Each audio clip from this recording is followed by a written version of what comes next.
In the previous video, we've seen a method to find immediate wins, immediate checkmates. However, you will have realized that in most games, we don't really have that option available to us immediately. We need to first build an advantage that we can later convert into a checkmate. Of course, there's no universal method to gaining an advantage in chess, because it involves all sorts of complex strategy, theory, tactics, and so on.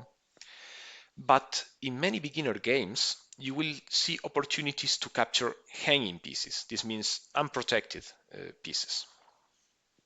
If you take this position, playing as white, you will see that the two checks we have available aren't really good because, well, take a second to find the defense that black would have and see that they don't really achieve anything.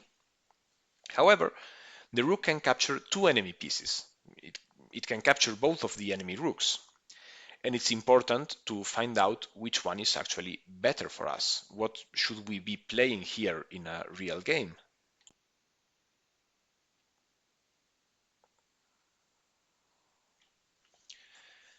Okay, so to find the correct move, we really have to be thinking of the interactions between pieces. So this means who is attacking and who is protecting who. So you can see that the rook is attacking both rooks. That's what we already discussed. But this bishop is actually doing something for black. So it's protecting the friendly rook. On the other hand, you can see that this rook down here in this red circle is not being helped by anyone. So you can see now that if we were to take this rook over here, the bishop will just capture back and we would have traded a rook for another rook, an equal trade. We get no advantage. However, if we take over here, we get a free rook and there's nothing our opponent can really do to take back our rook.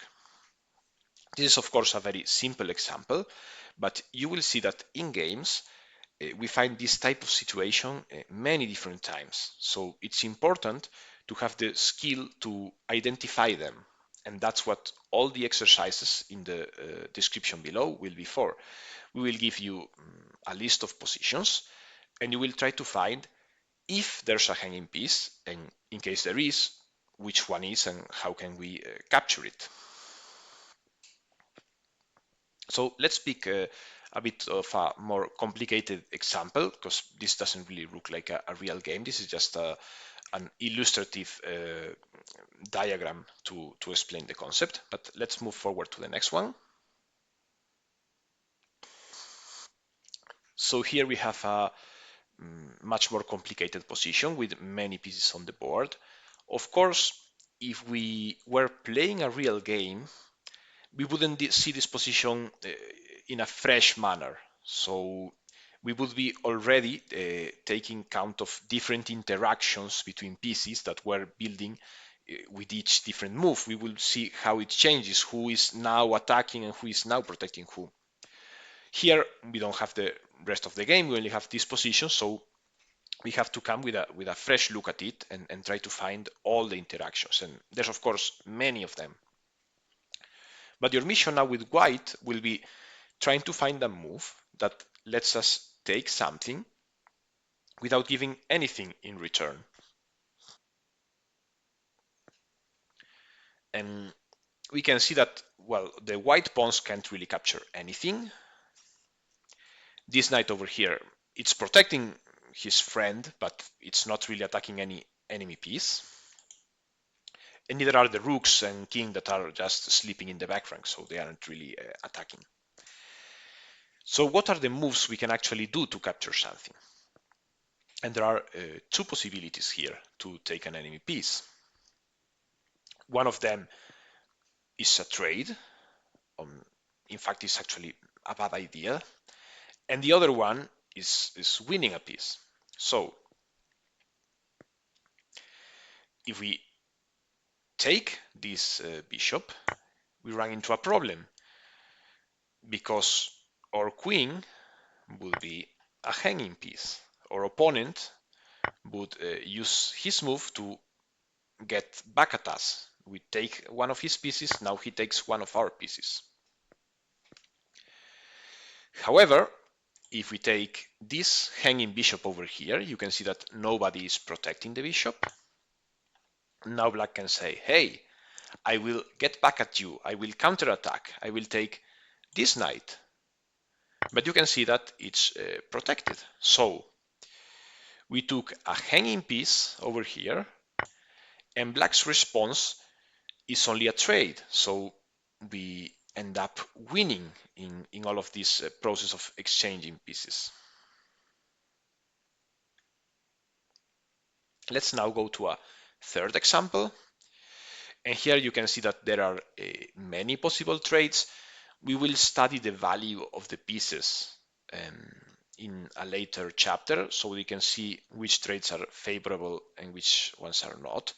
But think about it. There are a large number of trades we can have. Like we can trade a knight for a bishop or for a pawn. This knight can also be traded. But this is not what we're looking for. What we're looking for is a hanging piece. So why is this a trade? Because the pawn would take our knight. Why is this a trade? Because there's this pawn protected, right? So what is the move that we should actually be playing? The move that we should be playing is capturing over here, because nobody is protecting this knight, so we just take this knight for free. Of course, we have now to think, what can black do? Can they counterattack? And if you see, all the captures that black has available will be just trades. Like they can trade over here, but we will take with the queen, so no problems. Or if they try any other move, well, we are also attacking more stuff, or we could take them back. So we exploited a hanging piece from our opponent, and they have no choice, no chance to exploit any hanging piece from us. So now this is a skill that we need to master.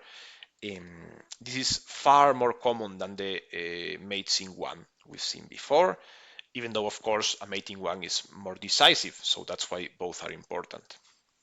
But you've probably seen already in your own games plenty of examples of hanging pieces, and that's why we will build the skill to identify when there's a hanging piece and how to exploit it.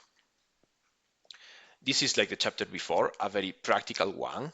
This is being a short, a brief explanation, but the real work starts now when you, alongside the puzzles you were already doing for mating one, we will be doing the puzzles in the description, in the different Lichess studies in the description for hanging pieces. And we will develop this routine, this skill to check for hanging pieces in every position and trying to exploit them.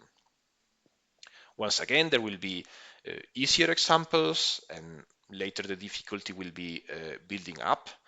So yeah, start slowly, combine it with playing and with watching other videos, but be regular and consistent in your training, because that's the way we develop a skill for the long term. So we don't do hundreds of puzzles one day, we consistently, bit by bit, keep working on it until we build a habit of solving these puzzles.